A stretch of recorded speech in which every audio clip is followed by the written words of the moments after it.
tahu macam mana perasaan aku sakit. Sakitnya perasaan aku ni.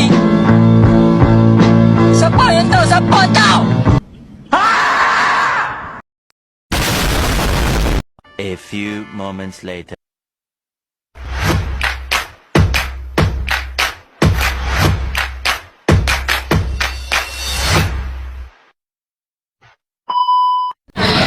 Assalamualaikum warahmatullahi wabarakatuh.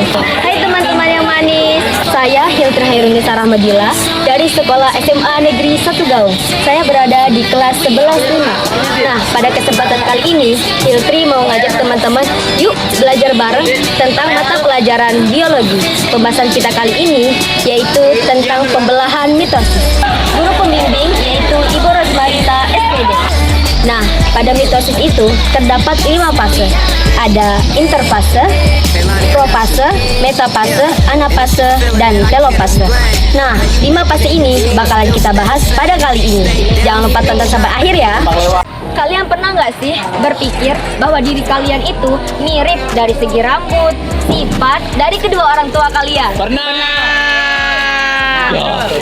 Kenapa sih kemiripan ini bisa terjadi? Bakalan kita bahas pada berikut ini. Selamat datang Saudara. Saya akan menjelaskan tentang pembelahan mitosis. Pembelahan mitosis adalah peristiwa pembelahan sel yang menghasilkan 2 sel anak dengan jumlah kromosom yang sama seperti induknya.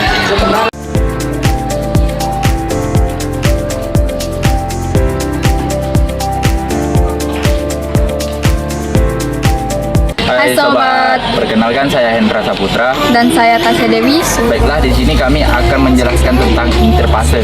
Pada interfase terjadi proses persiapan dan penimbuhan energi oleh sel untuk melakukan pembelahan. Nah, pada proses ini memerlukan waktu yang sangat lama daripada fase-fase lainnya. Namun dalam bentuk kromatin pada sel tidak terlihat karena masih dalam kromatin, yaitu benang-benang halus yang tersusun atau molekul DNA, RNA, dan sentrosom, yaitu organisme sel yang berfungsi untuk mempertahankan jumlah kromosom antara sel induk dan sel anak agar tetap sama pembelahan sel. Kemudian tahap interfase menjadi 3, yaitu fase pertama disebut juga dengan fase pertumbuhan dan perkembangan sel. Hal ini ditandai dengan perkembangannya sitoplasma atau cairan sel, organel sel, serta sintesis bahan-bahan yang akan digunakan untuk fase berikutnya. Nah, pada fase kedua terjadi replikasi atau duplikasi DNA sebagai materi genetik yang akan diturunkan kepada sel anak sehingga nantinya akan dihasilkan 2 salinan DNA. Salinan DNA dan fase terakhir yaitu fase kedua replikasi DNA telah selesai terjadi peningkatan sintesis protein sebagai tahap akhir persiapan sel untuk molekul pembelahan. Itulah tadi pembahasan tentang fase interfase. Bye-bye. Hai teman-teman, perkenalkan nama saya Syahrul Ramadhani. Saya Afri Aryadi. Di sini kami akan menjelaskan tentang fase profase. Ini adalah gambar fase profase. Selanjutnya kita masuk ke tahap awal pembelahan sel yaitu sentrosom, mengalami replikasi sehingga menghasilkan 2 sentrosom. Kemudian setiap sentrosom akan bergerak ke kutub inti sel yang letaknya berlawanan. Saat yang bersamaan mikrotubulus mulai terlihat di antara 2 sentrosom. Lalu mikrotubulus akan membentuk seperti gulungan benang yang bisa kita sebut dengan benang-benang fidel. Tahap benang-benang kromatin mulai mengalami pengenalan kromosom yang terdiri 2 kromatin, kepala kromosom, selain kutub lainnya, lalu benang spindel akan berperan dalam menarik kromosom berbagian tengah inti sel di tahap selanjutnya.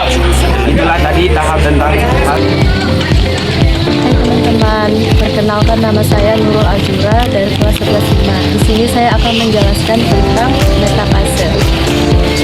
Berikut adalah gambar dari metafase. Pada masa ini, nukleus dan membran sel sudah tidak terlihat. masing-masing pada sentromer dihubungkan ke satu sentromer oleh benang-benang atau pasangan kromatid bergerak dalam menghubungkan inti sel bidang akuator dan membentuk lempeng metafase. Dan kromosom sel memadat dan bergerak bersama, kemudian membentuk lempeng metafase. Inti sel larut dan kromosom sel memadat dan bergerak bersama, kemudian sejajar di bagian tengah sel yang membelah. Baiklah, itu saja penjelasan saya dari metafase. Sekian, terima kasih. Hai teman-teman. Saya Ramanda Fazrian dan di sebelah saya Murtia Ningsih. Kami akan menjelaskan tentang anifase. Fase adalah tahapan mitosis setelah kromosom replikasikan dan dipindahkan tulisan kromatid mulai dari bagian sentromer yang kemudian membentuk kromosom baru. Masing-masing kromosom ditarik oleh benang-benang spindel bergerak menuju kutub yang berbeda dan menjadi materi genetik yang diduplikasi di bawah dalam nukleus sel induk menjadi dua sel anakan yang identik. Berikut gambar dari anifase. Itulah tadi penjelasan tentang fase anafase. Sekian, terima kasih. Hai teman-teman, nama saya Siti Aisyah. Saya akan menjelaskan tentang fase tahap akhir dalam proses mitosis. Ini mengalami beberapa perubahan penting.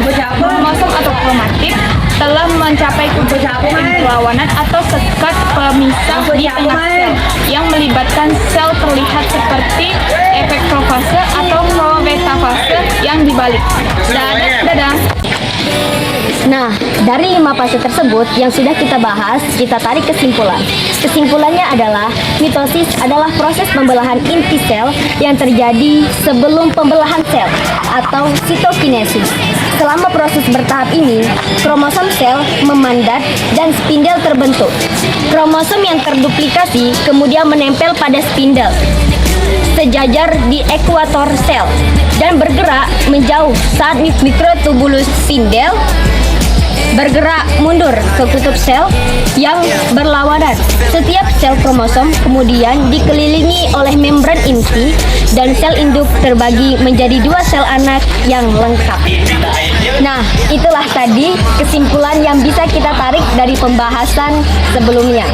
Sekian dari saya, Hiltri pamit undur diri. Assalamualaikum warahmatullahi wabarakatuh. Satu mitosis, tinggal dong, jual.